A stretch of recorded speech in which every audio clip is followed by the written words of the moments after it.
ವೀಕ್ಷಕರೇ, ಸುದ್ದಿಗೊಂದು ಕಾರ್ಯಕ್ರಮಕ್ಕೆ ಸ್ವಾಗತ. ನಾನು ಅರಫಾ ಮಂಚಿ.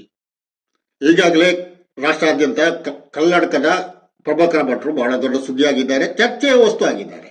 ಮುಸ್ಲಿಂ ಮಹಿಳೆಯರನ್ನ ಅಪಮಾನಿಸಿ ಹೇಳಿಕೆಯನ್ನ ನೀಡಿ ಹಿಂದೂ ಮತಗಳನ್ನ ಧ್ರುವೀಕರಿಸುವುದಕ್ಕೆ ಅವರು ನಡೆಸಿದ ಯತ್ನ ಅದು ವಿಫಲವಾಗಿದೆ ಎಂದು ಹೇಳಬೇಕಾಗುತ್ತೆ. ಯಾಕಂದ್ರೆ ಜನರು ಇವತ್ತು ಹೇಳ್ತಾ ಇದ್ದಾರೆ, ಭಟ್ರು ಹಾಗೆ ಹೇಳ್ತಾ ಇರ್ತಾರೆ, ನಾವು ಅದನ್ನು ಕೇಳುವವರಲ್ಲ. ಬಹುಶಃ ಈ ತಂತ್ರ ವಿಫಲವಾಗಿದೆ. ಕಳೆದ 20-30 ವರ್ಷಗಳಿಂದ ಭಟ್ರಿಗೆ ಇದೇ ಕೆಲಸ, ಮುಸ್ಲಿಮರನ್ನು ಅಪಮಾನಿಸುವುದು. ಸಿಕ್ಕ ಸಂದರ್ಭಗಳಲ್ಲೆಲ್ಲ ಅವರು ಅಪಮಾನಿಸುತ್ತಾ ಬಂದಿದ್ದಾರೆ. ಹಾಗಾದ ಇಲ್ಲಿ ಕೆಲವು ಗಲಭೆಗಳಾಗಿರ್ಬೋದು, ಮುಸ್ಲಿಮರು ಸಂಪೂರ್ಣ ನಾಶ ಆಗಿಲ್ಲ ಎನ್ನುವುದು ಮುಖ್ಯ ಆಗುತ್ತೆ. ಪ್ರಚೋದಕವಾಗಿ ಇಲ್ಲಿ ಜನರನ್ನ ಹುಚ್ಚೆಬ್ಬಿಸಿ ಏನಾದ್ರೂ ಒಂದು ಗಲಭೆ ಸೃಷ್ಟಿಯಾದ್ರೆ ಮುಂದಿನ ಚುನಾವಣೆಯಲ್ಲಿ ಗೆಲ್ಲಬಹುದು ಎನ್ನುವಂತಹ ತಂತ್ರ ಭಟ್ರದ್ದು, ಅಂದ್ರೆ ಸಂಘ ಪರಿವಾರದ್ದು. ಕರ್ನಾಟಕ ಸರ್ಕಾರ ಕೂಡ ಬಹಳ ಸಂಯಮದಿಂದ ವರ್ತಿಸ್ತಾ ಇದೆ. ಕೋರ್ಟಿನಲ್ಲಿ ಹೋಗಿ ನಾವು ಭಟ್ರನ್ನು ಬಂಧಿಸುವುದಿಲ್ಲ ಎಂದು ಹೇಳಿದೆ. ಈಗಾಗಲೇ ಭಟ್ರ ಹೇಳಿಕೆ ವಿರುದ್ಧ ರಾಜ್ಯದ ಹಲವು ಕಡೆ ಕೇಸುಗಳು ಬಿದ್ದಿವೆ. ಬಂಧಿಸುವುದಕ್ಕೆ ಕೋರ್ಟೇ ಹೇಳಲಿ ಎಂದು ಸಿದ್ದರಾಮಯ್ಯ ಸರ್ಕಾರ ಇವತ್ತು ನಿರ್ಧರಿಸಿದಂತಿದೆ. ಪ್ರಜಾಪ್ರಭುತ್ವದಲ್ಲಿ ನ್ಯಾಯ ವಿಲೇವಾರಿಯಲ್ಲಿ ಸಂವಿಧಾನಾತ್ಮಕವಾದಂತಹ ಹೆಜ್ಜೆ ಇದು ಎಂದು ಹೇಳಬೇಕಾಗುತ್ತೆ. ಅದೇ ವೇಳೆ ಪೊಲೀಸರು ಕ್ರಮ ಜರುಗಿಸುವುದಕ್ಕೂ ಮುಂದಾಗಬೇಕು. ಈಗ ಎಫ್ಐಆರ್ ಸಲ್ಲಿಸಬೇಕು, ಅವರ ಹೇಳಿಕೆಯನ್ನ ಕೋರ್ಟಿನ ಗಮನಕ್ಕೆ ತರಬೇಕು, ಶಿಕ್ಷೆ ಆಗುವಂತೆ ನೋಡಿಕೊಳ್ಳಬೇಕೆಂದು ಜನರು ಹೇಳ್ತಾ ಇದ್ದಾರೆ. ಮುಸ್ಲಿಂ ಮಹಿಳೆಯರಿಗೆ ದಿನಕ್ಕೊಬ್ಬ ಗಂಡ, ಮೋದಿಜಿಯವರು ಅವರಿಗೆ ಪರ್ಮನೆಂಟ್ ಗಂಡನನ್ನು ಕೊಟ್ಟದ್ದು ಎಂತ ನೀಚ ಹೇಳಿಕೆ ನಡೆಯುವುದು. ಹೆಣ್ಣು ಅಂದ್ರೆ ಕೇವಲ ಮುಸ್ಲಿಮರಲ್ಲಿ ಮಾತ್ರ ಇರುವುದಲ್ಲ, ಪ್ರತಿಯೊಬ್ಬರ ಮನೆಯಲ್ಲೂ ಪ್ರತಿಯೊಂದು ಧರ್ಮದಲ್ಲೂ ಹೆಣ್ಣು ಇದ್ದಾರೆ. ಆ ಹೆಣ್ಣಿರುವುದರಿಂದಲೇ ಮಾನವ ಸಂತಾನದ ಅಭಿವೃದ್ಧಿ ಆಗ್ತಾ ಇದೆ. ಅಂತಹ ಮಹಾ ಮಾತೆಯನ್ನ ಭಟ್ರು ಅಪಮಾನಿಸಿದ್ದು. ಹಾಗಾಗಿ ಸರ್ಕಾರ ನಿಜಕ್ಕೂ ಇವರನ್ನು ಬಂಧಿಸಬೇಕಿತ್ತು. ಆದರೆ ಒಂದು ರೀತಿಯಲ್ಲಿ ಧ್ರುವೀಕರಣ ತಂತ್ರ ಅನ್ನೋ ಕಾರಣಕ್ಕಾಗಿ ಸರ್ಕಾರ ಸುಮ್ಮನೆ ಇದೆ ಎಂದು ಜನರು ಹೇಳ್ತಾ ಇದ್ದಾರೆ. ಬಹುಶಃ ಸರಿಯಾದ ದಿಕ್ಕಿನಲ್ಲಿ ಜನರು ಚಿಂತನೆ ನಡೆಸ್ತಾ ಇದ್ದಾರೆ, ಅದರಲ್ಲೂ ಮುಸ್ಲಿಮರು. ಇಂತಹ ಹೇಳಿಕೆಗಳು ಭಟ್ರು ಕಳೆದ 20-30 ವರ್ಷಗಳಿಂದ ನೀಡ್ತಾ ಬಂದಿದ್ದಾರೆ. ಆದ್ರಿಂದ ಒಂದಷ್ಟು ಗಲಭೆಗಳು ನಡೆದಿರಬಹುದು, ಮತ್ತೇನೂ ಆಗಿಲ್ಲ, ಮುಸ್ಲಿಮರು ನಾಶ ಆಗಿಲ್ಲ ಹೇಳ್ತಾ ಇದ್ದಾರೆ. ಕೆಲವು ಕಡೆ ಪ್ರತಿಭಟನೆ ನಡೆಸುವಾಗ ಪೊಲೀಸರು ಅಡ್ಡಿಪಡಿಸುತ್ತಿರುವ ದೂರುಗಳನ್ನು ಕೂಡ ನಾವು ಇವತ್ತು ಕೇಳಿಸಿಕೊಳ್ತಾ ಇದ್ದೇವೆ. ಇತ್ತೀಚೆಗೆ ಉಳ್ಳಾಳದಲ್ಲಿ ಡಿವೈಎಫ್ಐ ಅವರು ಭಟ್ರ ವಿರುದ್ಧ ಪ್ರತಿಭಟನೆಯನ್ನು ನಡೆಸಿದ್ದಕ್ಕೆ ದಕ್ಷಿಣ ಕನ್ನಡ ಜಿಲ್ಲೆಯ ಉಳ್ಳಾಲ ಪೊಲೀಸರು ಕೇಸು ಹಾಕಿದ್ದಾರೆ ಎನ್ನುವಂತಹ ವರದಿಗಳು ನಮ್ಮ ಮುಂದಿದೆ. ರವಿ ವಿಶ್ವೇಶ್ವರ ಹೆಗಡೆ ಅಂತವರು ಭಟ್ರ ಮಾತಿಗೆ ಇನ್ನಷ್ಟು ಪೂರಕವಾದ ಹೇಳಿಕೆಗಳನ್ನ ನೀಡುತ್ತಾ ಇದ್ದಾರೆ ಎಂದು ಕೂಡ ವರದಿಯಾಗ್ತಾ ಇವೆ. ನಾಚಿಕೆ ಆಗಬೇಕೆ ಇವರು. ಯಾರನ್ನು ಅಪಮಾನಿಸಿದ್ದು? RSS ನವರು ಮಾತೆ ಎಂದು ಹೆಣ್ಣನ್ನ ಗೌರವಿಸುವವರು, ಜಾತಿ ನೋಡಿ ರಾಜಕೀಯ ಮಾಡುವ ಇಂಥವರನ್ನ ಜನರು ಇವತ್ತು ಗುರುತಿಸಿದ್ದಾರೆ ಎನ್ನುವುದು ಬಹಳ ಮುಖ್ಯವಾಗಿದೆ. ಅದರಿಂದಲೇ ಅವರು ಹೇಳ್ತಾ ಇರೋದು ಇದು ರಾಜಕೀಯ ಆಟ, ಚುನಾವಣೆಯಲ್ಲಿ ಗೆಲ್ಲುವ ತಂತ್ರ ಅಂದು. ಅಲ್ಲ, ನೀವೆಷ್ಟೆಲ್ಲ ಅವಮಾನ ಮಾಡಿದ್ರಿ, ಯಾರನ್ನು ನೀವು ಬಿಟ್ಟಿದ್ದೀರಿ? ಬಿಜೆಪಿಯವರು ಯಾರನ್ನು ಬಿಟ್ಟಿದ್ದಾರೆ? ಮುಖ್ಯವಾಗಿ ನೋಡಿ, ಕೊರೋನಾ ಬಂದಾಗ ತಬ್ಲಿಗ್ ಜಮಾತ್ನವರನ್ನು ಅಪಮಾನಿಸಿದವರು ನೀವು. ಪ್ರಕೃತಿದತ್ತವಾಗಿ ಬಂದಂತಹ ಒಂದು ರೋಗ ಇವತ್ತು ವಿಶ್ವದಾದ್ಯಂತ ಹಾವಳಿ ಇನ್ನೂ ಮುಗಿದಿಲ್ಲ.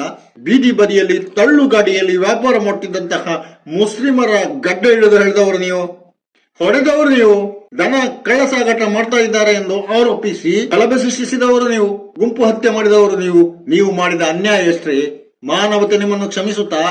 ಖಂಡಿತ ಕ್ಷಮಿಸುತ್ತಿಲ್ಲ ಎನ್ನುವುದನ್ನ ಬಿಜೆಪಿಯವರು ತಿಳ್ಕೊಳ್ಬೇಕು. ಇವತ್ತು ಪ್ರಜೆಗಳು ಪ್ರಜ್ಞಾವಂತರಾಗಿದ್ದಾರೆ. ನೀವು ಏನೆಲ್ಲ ಮಾಡ್ತಾ ಇದ್ದೀರಿ ಅದು ಓಟಿಗಾಗಿ ಮಾಡ್ತಿದ್ದೀರಿ ಎಂದು ಇವತ್ತು ಜನರು ಅರ್ಥ ಮಾಡಿಕೊಂಡಿದ್ದಾರೆ.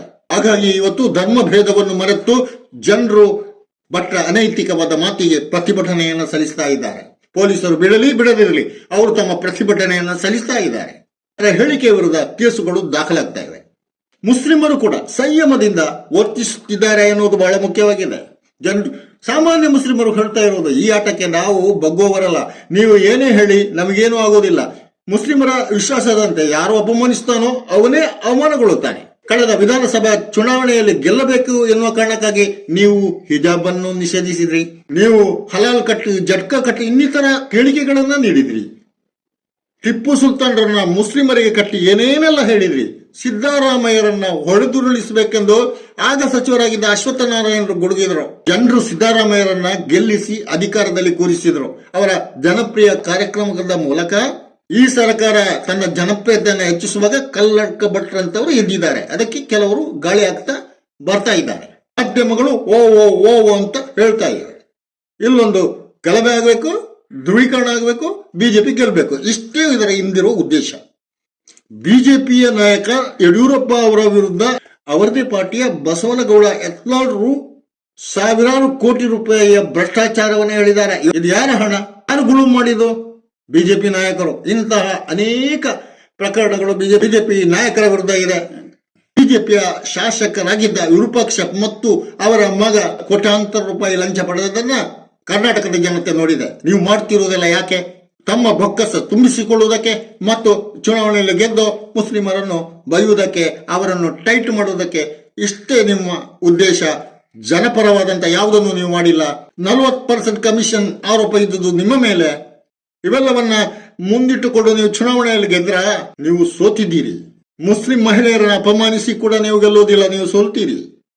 ಮುಸ್ಲಿಮರು ಇವತ್ತು ಕಾನೂನಾತ್ಮಕ ಹೋರಾಟಕ್ಕೆ ಇಳಿದಿದ್ದಾರೆ, ಹೋರಾಡ್ತಾರೆ. ಆದ್ರೆ ಪರಿಣಾಮ ಅಂತೂ ಬಂದೇ ಬರುತ್ತೆ. ಯಾವುದು ಪರಿಣಾಮ? ಕೋರ್ಟಿನಿಂದ ಬರುವ ತೀರ್ಪಿನ ಪರಿಣಾಮ ಅಲ್ಲ, ಚುನಾವಣೆಯಲ್ಲಿ ನೀವು ಸೋಲುವ ಪರಿಣಾಮ. 2024ರ ಚುನಾವಣೆಯಲ್ಲಿ ಪಾರ್ಲಿಮೆಂಟಿಗೆ ನೀವು ಕರ್ನಾಟಕದಿಂದ ಎಷ್ಟು ಸೀಟುಗಳನ್ನು ಗೆಲ್ಲಿಸಬಲ್ಲಿರಿ ನೋಡೋಣ ಎಂದು ಇವತ್ತು ಜನರು ಹೇಳ್ತಾ ಇದ್ದಾರೆ. ವೀಕ್ಷಕರೇ, ಹೆಣ್ಣನ್ನು ಅಪಮಾನಿಸಿದ ಭಟ್ರ ತತ್ವ ಇದೆಯಲ್ಲ, ಇದು ನಿಜಕ್ಕೂ ಸರಿಯಾದ್ದೇ? ನಿಮ್ಮ ಅಭಿಪ್ರಾಯ ಏನು? ಸುದ್ದಿಗುಂದು ಕಾರ್ಯಕ್ರಮದಲ್ಲಿ ಈ ಹೊತ್ತಿನ ಚರ್ಚೆ ಇಷ್ಟೇ. ಇನ್ನೊಂದು ಕಾರ್ಯಕ್ರಮದೊಂದಿಗೆ ಇನ್ನೊಮ್ಮೆ ನಿಮ್ಮ ಮುಂದೆ ನಾನು ಅರ್ಪಮಂಚಿ. ಜೈ ಭಾರತ್.